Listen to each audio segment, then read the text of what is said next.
এই মুহূর্তের সমগ্র বরাক উপত্যকা তথা আসামের গুরুত্বপূর্ণ আঞ্চলিক সংবাদে সবাইকে জানাই স্বাগতম। আজকের সন্ধ্যার বিশেষ খবর হলো ভুয়ো জন্মের সার্টিফিকেট ইস্যু নিয়ে নীলামবাজার হাসপাতালে কেন্দ্রীয় তদন্তকারী সংস্থা এনআইএ আকস্মিক হানা দিয়েছে। এনআইএ আধিকারিকরা দীর্ঘ ৩ ঘন্টা এক চিকিৎসক সহ হাসপাতাল কর্মীদের জেরা করেছে। এ নিয়ে গোটা এলাকা জুড়ে তীব্র চাঞ্চল্য দেখা দিয়েছে। প্রাপ্ত খবরে জানা গেছে, শনিবার করিমগঞ্জ জেলার নীলামবাজার হাসপাতালে আকস্মিক হানা দেন কেন্দ্রীয় তদন্তকারী সংস্থা এনআইএর আধিকারিকরা। আর এতেই হাসপাতালে চাঞ্চল্য দেখা দেয়। তদন্তকারী সংস্থা সংবাদ মাধ্যমের কাছে হাসপাতালে হানার ব্যাপারে কিছু না বললেও হাসপাতাল সূত্রে জানা যায়, মানব পাচার সংক্রান্ত একটি বিষয় নিয়ে হাসপাতালে তদন্ত করতে আসে সংস্থাটি। একটি সূত্র থেকে জানা যায়, বিগত কয়েক মাস বাংলাদেশের 2 যুবক যুবতীকে বহির্রাজ্যে পাচারে জড়িত থাকার সন্দেহ শিলচর থেকে অন্য এক যুবককে গ্রেফতার করেছিল এনআইএ। এরই সূত্র ধরে ভুয়ো জন্মের সার্টিফিকেট কেলেঙ্কারি ধরা পড়ে এনআইএর কাছে। সেগুলো নাকি নীলামবাজার হাসপাতাল থেকে ইস্যু করা হয়েছিল। এরপরই বিষয়টি নিয়ে তদন্তকারী সংস্থাটি নড়ে চড়ে বসে। এই সূত্র ধরেই শনিবার এনআইএ নীলামবাজার হাসপাতালে হাজির হয়। জানা গেছে, এদিন হাসপাতালের চিকিৎসক সাদিকুর রহমান সহ অন্য কর্মীদের জেরা করেন আধিকারিকরা। পাশাপাশি চিকিৎসকের ড্রাইভারকেও জেরা করে এনআইএ। সূত্র থেকে জানা যায়, মোট 4টি জন্মের প্রমাণপত্রের তদন্তের জন্য এসেছিল দলটি। এই 4টি জন্মের প্রমাণপত্রের ফরম্যাট নীলামবাজার হাসপাতালের থাকলেও দায়িত্বপ্রাপ্ত চিকিৎসকের স্বাক্ষর বা অন্য কিছু মিলেনি বলে জানা গিয়েছে। এ ব্যাপারে সাদিকুর রহমান কিছু বলতে না চাইলেও হাসপাতাল কর্তৃপক্ষ দাবি করেন, নীলামবাজার হাসপাতাল থেকে অবৈধ কোনো জাল সার্টিফিকেট ইস্যু করা হয়নি।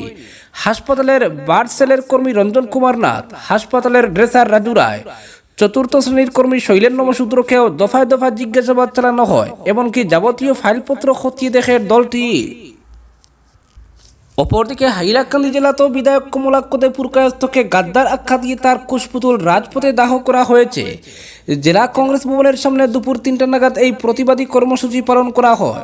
বিধায়ক কমলাক্ষকে মীর জাফর, গাদ্দার ইত্যাদি ভাষায় গালিগালাজ করে বিক্ষুব্ধ কংগ্রেসীরা কংগ্রেস ভবনের সামনে তার প্রতিকৃতি দাহ করেন। জেলা কংগ্রেস সভাপতি শামসুদ্দিনের নেতৃত্বে আয়োজিত এই বিক্ষোভ কর্মসূচিতে কমলাক্ষকে কংগ্রেস টিকিটে লাভ করা বিধায়ক পদ ছেড়ে দেওয়ার দাবিও জানান প্রতিবাদকারীরা। পরে জেলা কংগ্রেস সভাপতি শামসুদ্দিন সাংবাদিকদের জানান যে 2019 সালের লোকসভা নির্বাচনে কংগ্রেস প্রার্থীর পরাজয়ের পেছনে বিধায়ক কমলাক্ষ দে পুরকায়স্থের ষড়যন্ত্র ছিল। সে সময় আলগাপুর বিধানসভার দায়িত্বে ছিলেন কমলাক্ষ। কমলাক্ষের নেতৃত্বে নির্বাচনে অবতীর্ণ হয়ে আলগাপুর কেন্দ্রে কংগ্রেস মাত্র 6000 ভোট পেয়েছিল। তাই পূর্ব থেকেই কংগ্রেস থেকে বিজেপির হয়ে কাজ করছিল কমলাক্ষ। এবার সবকিছু দুধ কা দুধ পানি কা পানি হয়েছে। কমলাক্ষ তিনি যে বিশ্বাসঘাতক তার প্রমাণ করেছেন। কমলাক্ষের দ্বিমুখী নীতির বিরুদ্ধে আজ প্রতিবাদ জানানো হয়েছে। উত্তর করিমগঞ্জের বিধায়কের কুশপুতুল দাহ করে তাকে কংগ্রেস ছাড়তে বলা হয়েছে। অপরদিকে বিধায়ক দীপায়নের নির্দেশে জমি জরিপ শহরের শিলংপট্টিতে এপারে 9 ইঞ্চি ওপারে 1.5 থেকে 2 ফুট জবরদখল। বিধায়ক দীপায়ন চক্রবর্তীর নির্দেশে শনিবার জমি জরিপ হলো শিলংপট্টির নালার। জরিপে ধরা পড়েছে, নালার যেদিকে বর্তমানে নির্মাণ কাজ ধরা হয়েছে সেদিকে সর্বাধিক 9 ইঞ্চি জমি জবরদখল হয়েছে, তাও সেটা রাস্তার মাঝামাঝি অংশের পর থেকে। তবে রাস্তার ওই পারে অর্থাৎ উইমেন্স কলেজের দিকে জবরদখল রয়েছে কম করেও 1.5 থেকে 2 ফুট। দীপায়ন চক্রবর্তীর নির্দেশে শনিবার সেটেলমেন্ট বিভাগের কজন পাটোয়ারি ও আধিকারিক এসে ফিতা নিয়ে প্রায় 2.5 ঘন্টা ধরে পুঙ্খানুপুঙ্খ মাপজোখ করেন শিলংপট্টির 2 পারের রাস্তার। এপার ওপার ফিতা টেনে মাপজোখ যখন চলছিল তখন বেশ কয়েকবার রাস্তার 2 দিকের গাড়ি চলাচল আটকে রাখা হয়। শিলংপট্টির নালার ম্যাপ হাতে নিয়ে পাটোয়ারিরা জায়গায় জায়গায় ফিতে ধরেন। এরপর জমির আসল মাপ বের করে লাল দাগ টেনে দেওয়া হয়। এতে দেখা গেছে, রাস্তার এপারে অর্থাৎ যেদিকে রত্নশ্রী জুয়েলার্স, এয়ারটেল অফিস এসব রয়েছে, ওই দিকের নালায় মাঝামাঝি অংশের পর থেকে শেষ মাথা পর্যন্ত সর্বাধিক 9 ইঞ্চি জবরদখল রয়েছে। আবার ওই একই লাইনের শুরুতে যেখানে অ্যাসিড ট্রেডিং, চক্রবর্তী এন্টারপ্রাইজ কিংবা ইউনাইটেড গান হাউস, সাইবার মেসকট রয়েছে, ওই অংশে 1-2 ইঞ্চি ছাড়া জবরদখল নেই বললেই চলে। কিন্তু উল্টো দিকে রাষ্ট্রভাষা বিদ্যাপীঠের পর থেকে বেশ কয়েকটি জায়গায় কোথাও 1 ফুট, 1.5 ফুট এবং সর্বাধিক 2 ফুট পর্যন্ত নালার জমি জবরদখল করা হয়েছে। তবে ওই দিকে এখনো নালার কাজ ধরা হয়নি। বর্তমানে নালার নির্মাণ কাজের যে প্রকল্প চলছে, এতে রাষ্ট্রভাষা বিদ্যাপীঠের দিকের নালাটি নেই, কিন্তু স্বাভাবিকভাবেই জরিপ হয়ে একসঙ্গে বেরিয়ে এসেছে 2 দিকের নালার মাপ। এদিন জমি জরিপের সময় উপস্থিত ছিলেন পূর্ত গ্রামীণ সড়ক বিভাগের শিলচর উদারবন্দ টেরিটোরিয়াল ডিভিশনের এসডিও শাহাবুদ্দিন বাবুইয়া এবং অ্যাসিস্ট্যান্ট ইঞ্জিনিয়ার জয়বন্ত তাওসেন। শিলং পট্টিতে সরকারি নিয়ম এবং স্পেসিফিকেশন মেনে হচ্ছে না নির্মাণ কাজ, এ নিয়ে আপত্তি তুলে স্থানীয় বিধায়ক এবং পূর্ত বিভাগের এক্সিকিউটিভ ইঞ্জিনিয়ারকে স্মারকপত্র দিয়েছিলেন শিলং পট্টি ডেভেলপমেন্ট কমিটির সদস্যরা।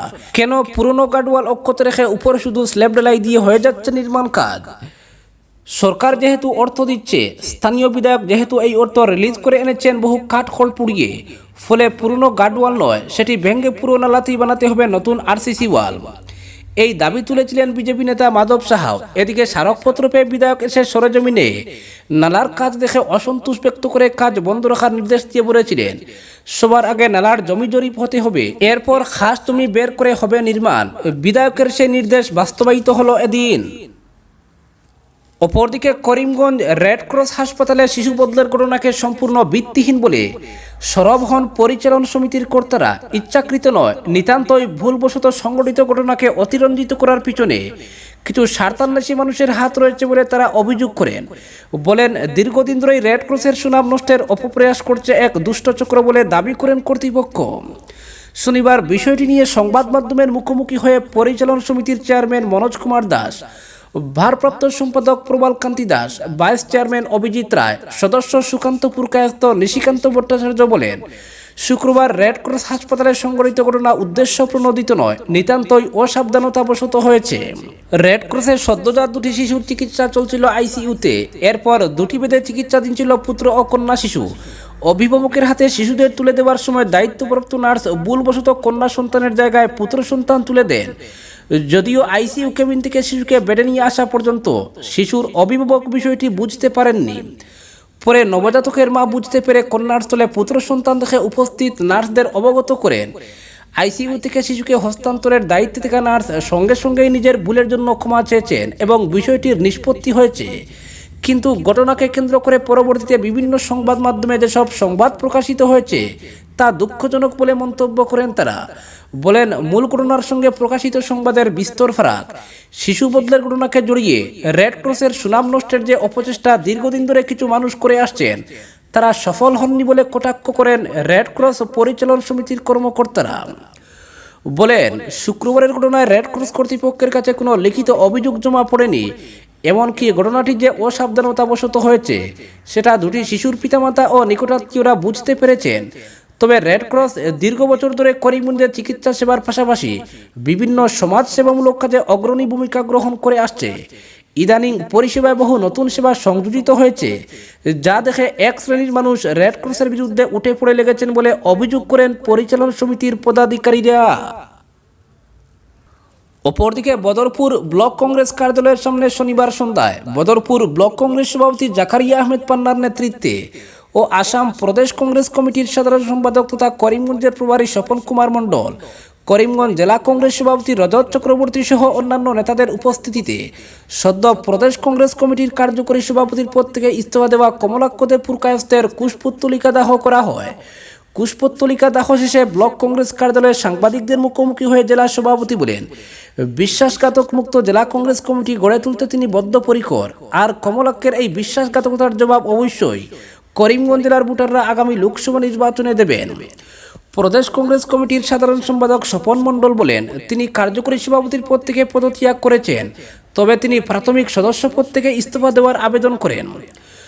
ব্লক কংগ্রেস সভাপতি জাকারিয়া বলেন, উত্তর করিমগঞ্জের বিধায়ককে তিনবার বিধায়ক বানিয়েছে, কিন্তু এমন বিশ্বাসঘাতকতা করেছেন। তিনি আরও বলেন, কমলাক্ষদে পুরকায়স্ত সংবাদ মাধ্যম সম্বোধন করতে গিয়ে বলেন, করিমগঞ্জ লোকসভা আসনে শুধু মিয়া বুটার, যা হাস্যকর, কারণ এই মিয়া বুট ও অন্যান্য বুটের মিলে বিধায়ক হয়েছেন তিনি। সভায় দক্ষিণ করিমগঞ্জের ব্লক কংগ্রেস সভাপতি আমিনুর রশিদ বলেন, কার ইশারায় করিমগঞ্জের দুটি আসন ডিলিমিটেশনের প্রকোপতা প্রকাশ্যে এসেছে। অন্যান্যদের মধ্যে বক্তব্য রাখেন কাছাড় জেলা কংগ্রেস সভাপতি অভিজিৎ পাল, করিমগঞ্জ জেলা কংগ্রেসের সাধারণ সম্পাদক সুব্রত দেব, আশুক উদ্দিন সহ অন্যান্য নেতা কর্মীরা। আজকের বিশেষ সংবাদ এখানেই সমাপ্ত।